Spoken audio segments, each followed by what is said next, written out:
कधी कोणाचा असा अपघात होईल हे काही सांगता येत नाही. अचानक होणारे अपघात क्षणार्धात सर्व काही बदलून टाकतात. आपल्या आसपास अनेक अपघात होत असतात जे आपल्या अंगावर काटा आणणारे असतात. सोशल मीडिया अपघाताचे थरारक व्हिडिओ व्हायरल होत असतात. अनेकदा असे घडते की भयानक अपघातातून लोक वाचतात किंवा कोणीतरी मदतीला धावून येतं. सध्या सोशल मीडिया असाच व्हिडिओ व्हायरल होत आहे ज्यामध्ये एका तरुणाबरोबर मोठा अपघात होणार होता, पण सुदैवानं तो थोडक्यात बचावला आहे. इंस्टाग्रामवर स्वामी महाराज स्टेटस 1 या अकाउंटवरून हा व्हिडिओ पोस्ट करण्यात आला आहे.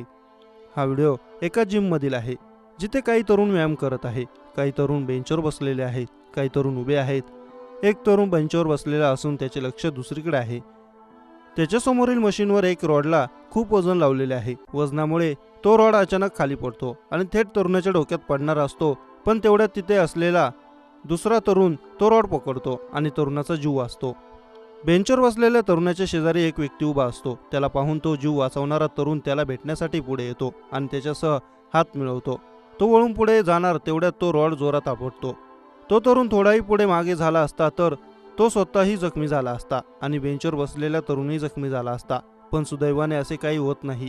रॉड पडल्यानंतर त्वरित तो रॉड हातात पकडतो आणि तरुणाचा जीव वाचतो. तो तरुण पुढे आला नसता तर कदाचित त्या मोठी दुर्घटना घडली असती. म्हणतात ना, देवतारी त्याला कोण मारी, या म्हणीची प्रचिती देणारा हा व्हिडिओ सोशल मीडियावर तुफान व्हायरल होत आहे. व्हायरल व्हिडिओ पाहून लोक थक्क झाले आहे. अनेक लोक देवाचे आभार मानत आहे तर अनेक लोक तरुणाचे कौतुक करत आहेत. व्हिडिओवर अनेकांनी कमेंट केले आहेत. एका व्यक्तीने लिहिले की देव कुठे आहे असे विचारता का, माणसात देव आहे.